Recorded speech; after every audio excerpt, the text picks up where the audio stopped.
Welcome to American Councils for International Education's 50th anniversary celebration and conference. We're so glad you're here. Whether you're in person or online, thank you for joining us today. Today, we're marking the audacity of a group of specialists, professors and high school teachers of Russian language and Soviet-era studies, who knew that contact beyond the borders of the United States was essential for their students and for their own research. In the fall of 1974, these specialists held a conference that attracted the premier Russian language specialists from the US and the Soviet Union, with the goal of moving their academic discipline forward. The conference showed that dialogue about research and common interest could exist beyond the politics of the time, of the Cold War. And from this conference, American Councils was born at a time when travel between our countries was strictly limited and exchange at very small numbers was handled almost exclusively through agreements between the US and the Soviet governments. American Councils changed that. These then young academics, Dr. Dan Davidson, Dr. Richard Brecht, Dr. Irwin Weil, Claire Walker, George Morris, and others, wanted to expand opportunities beyond the official channels by creating American Council of Teachers of Russian. They wanted to find common ground through professional and personal contact, not because of politics, but in defiance of it. Collaborative efforts between Soviet and American scholars were the focus. Students were the beneficiaries. They went to lands that were distant not just in terms of geography, but of philosophy and culture. And they learned professional skills, but also how to be accepting of others, flexible, and above all, resourceful. American Councils never shied away from the difficult, from the complicated. The vision and DNA of our founders has made us not just ambitious, but undeterred by obstacles. Today, American Councils is a thriving organization growing to an alumni network of 100,000. We work in over 140 countries. We have more than 700 employees here in Washington and around the world. Some of the programs we administer benefit international youth, allowing them to travel with State Department support to the US, where they live with host families and attend American high schools, programming that positions them to aim high as they begin their careers. And indeed, alumni have reached great heights, whether in business, politics, nonprofits, or culture. We even have a few Eurovision stars in our bunch. And the programs work. After their programs, 97% of our Flex students show an increased understanding of US culture and values. How could they not? 90% have more confidence in their ability to have an impact in their home country. The programs American Councils administers also benefit professionals through participation in exchanges that allow them to see their profession through a new prism. And today, study abroad programs continue to benefit American students as they travel the world, not just to learn Russian, but also Arabic, Chinese, Korean, Turkish, and myriad other world languages. Again, the programs work. 95% of our NISLY Y students, those are our Americans going abroad to study language, a State Department program, 95% report that the program influenced their academic goals. Again, we achieve our aims. We aim to move beyond the traditional elites, too. For example, the Critical Language Scholarship Program, also sponsored by the Bureau of Educational and Cultural Affairs. 50% of those students identify as people of color. 25% are STEM majors. CLS develops not only language and area studies expertise, but touches a wide swath of the United States. The goal is always to provide a rich experience, one that feeds individuals and institutions that are primed to learn new information and create a model that reconciles their previous understanding and beliefs with their new experiences. Drawing on our deepest roots, we support teachers, both in the US and abroad. And this conference today gives us an opportunity to talk not just about where we've been and where we are, but where we'll go next. Our plans have never been small. We're looking forward to doing more. It's my honor to introduce our first speaker today, our keynote speaker, President Jahjaga, the former president of Kosova and the first woman president of that country or any country in the Balkans. Madam President is a trailblazing leader and a tireless advocate for democracy, human rights, and women's empowerment. In addition to being the first woman, the first female president in Kosova's history, she's also the youngest person to hold that office. President Jahjaga has been a powerful voice for reconciliation and nation building in a region that has faced so many challenges. During her presidency, she worked to strengthen Kosova's democratic institutions and promote international cooperation, always emphasizing the critical role of education in building a brighter, more peaceful future. A firm believer in the transformative power of international education, President Jahjaga has consistently advocated for creating opportunities for young people to learn, grow, and connect with the wider world. President Jahjaga has been a member of the Council of Women World Leaders since 2012 and has received numerous honors and awards, including the Doctor Honoris Causa from the University of Durham, the Leadership in Public Service Award from the Clinton Global Initiative, and the honorary degree of Doctor of Law from the University of Leicester. In 2018, she established the Jahjaga Foundation, an initiative that focuses on youth and women empowerment to achieve social change in Kosovo. We're honored to share our 50th anniversary celebration with such a remarkable leader. Please join me in inviting President Jahjaga to the stage.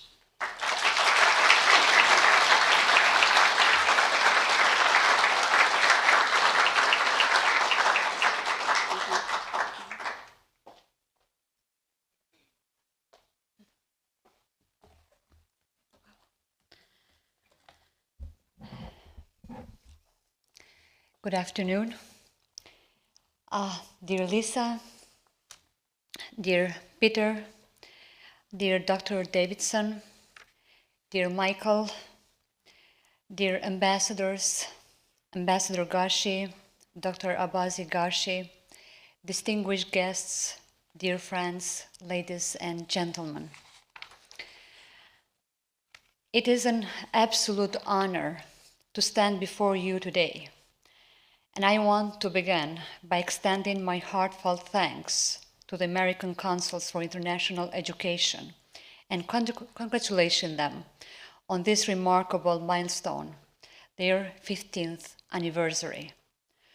For half of the century, the American Councils have been visionaries, pioneers of international exchange and public diplomacy, and I have no doubts that the next 50 years will bring even more success and progress. Today, we gather to reflect on something that affects each of us deeply, the transformative power of the public diplomacy and international exchanges. In a world more interconnected than ever, public diplomacy represents a unique opportunity unlike traditional diplomacy, which happens behind closed doors. Public diplomacy thrives in the open, inviting participation and contribution from all sectors of the society. Each of us engages in public diplomacy every day, whether we realize it or not. Social media, global news, and technology have made international exchange a daily reality. The challenge we face is to harness this engagement, to channel it into something powerful, something that will push us towards a more peaceful, just, and a promising future. One of the most effective ways to achieve this is through educational and cultural exchange programs. So, dear ladies and gentlemen, the path of American Councils in this past half a century mirrors very much the progress and evolution of the American public diplomacy itself. From language training to exchange programs, from cultural event to leadership promotion, from programs to support IT skills to the promotion of diversity, American Council has greatly contributed to the field of international relations by engaging with governments, organizations, businesses, and individuals. Those activities have contributed to advancing international understanding among nations. They have also helped create globally competent citizens and more successful institutions in countries around the world. One of those countries that received an American consul support and more generally the investment and engagement of the US public diplomacy support is my own country, the Republic of Kosovo. We in Kosovo are proud to call our country as the most pro-American country in the world. Not just, that's actually true, not just outside the United States, but including the United States. And the reason for that is clear to us and to many of our American friends. A new country was born in the 21st century. A new country, but an old culture and a long yearning and struggle for freedom. A country ravaged by a brutal war and the pre-war apartheid, but still a country looking up to the shining city upon a hill. For us, America is not a metaphor. It is the reality of the freedom and democracy that we have built together for the past 25 years. Exposure to the US educational opportunities has equipped us with a language of ideas, of human rights, of equality. We can name our aspiration, we can identify them and strive towards them. Cultural and educational exchanges have helped young Kosovars acquire the knowledge and experience in order to rebuild and build Kosovo into a vibrant European democracy. We are sadly a long way from the Europe whole and free, especially after the brutal and ongoing Russian war against Ukraine. But my country is proud to stand on the side of freedom and against barbarism. So, my dear friends, some of you might wonder, what does a president do after her term is over? I'll begin by noting that the use of her becomes more common worldwide when referring to heads of states. We must ensure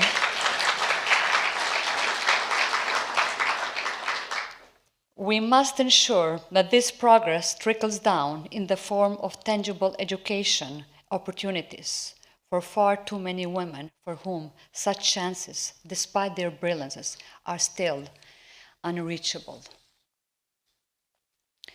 I was elected, as Lisa has mentioned, as president at just 35, and my mission to guide my country through a difficult time was both challenging and rewarding. But once my term ended, I asked myself, what's next? I had a challenging mission to lead my country at a particularly difficult period, and I gave my best to succeed. But life goes on, and the good thing in democracy is that life goes on in cycles called election or mandate cycle. So, rather than deciding first what to do, I first reminded myself of what made me initially join the Kosovo police, where I had the honor to serve and being the first 5-star woman general. That initial drive is still with me today, my dear friends. For me, the answer was simple. Service. Service to my country. Service to ideals of peace, equality, and progress for all, in particular, regardless of ethnicity, origin, gender, or political opinion.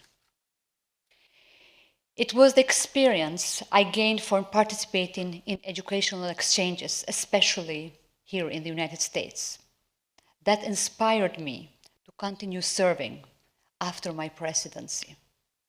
Those exchanges didn't just enhance my career, they gave me a new perspective.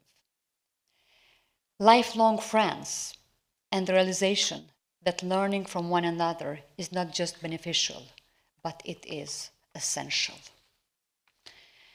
Unfortunately, I never participated in any of the American Council's programs, but I know that many Kosovars have, and especially those that benefited from the Kosovar American Education Fund, or KAEF, which has educated over 100 young men and women from Kosovo, and who are now leaders in their own field.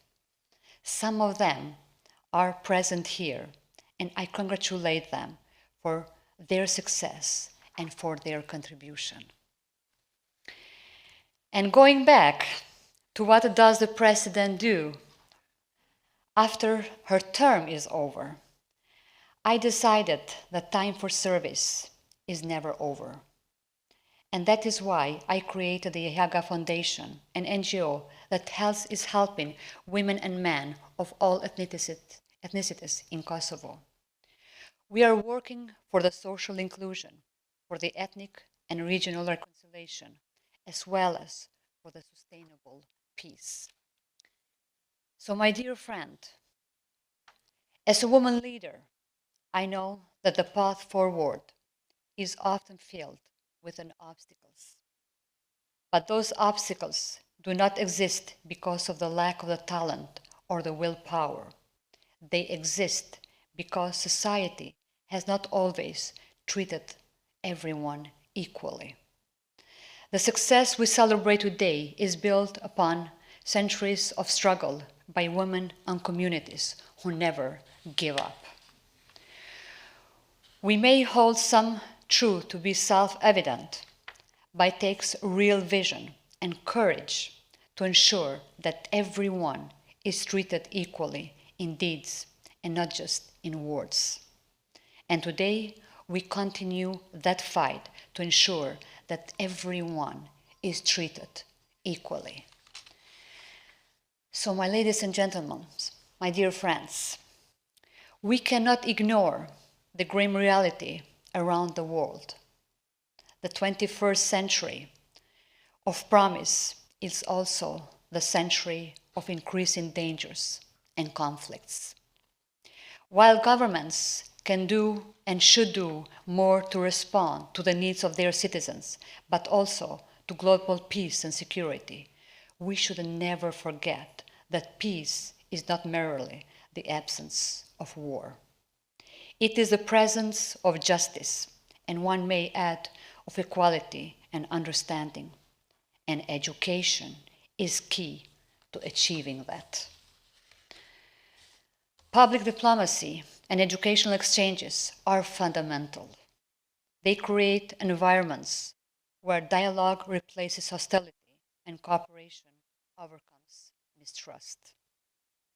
By bringing together individuals from different countries, especially those in conflict or transition, we foster the conditions necessary for peace to take roots. So today, my dear friends, I stand before you not just to celebrate 50 years of incredible work by the American consuls, but to urge you to continue supporting countries in transition, to support regions plagued by conflict. By investing in their future, you are investing in peace and prosperity for all of us. I will definitely continue to root for you and your continued success, because it is not only just, but it is the right thing to do. So I thank you.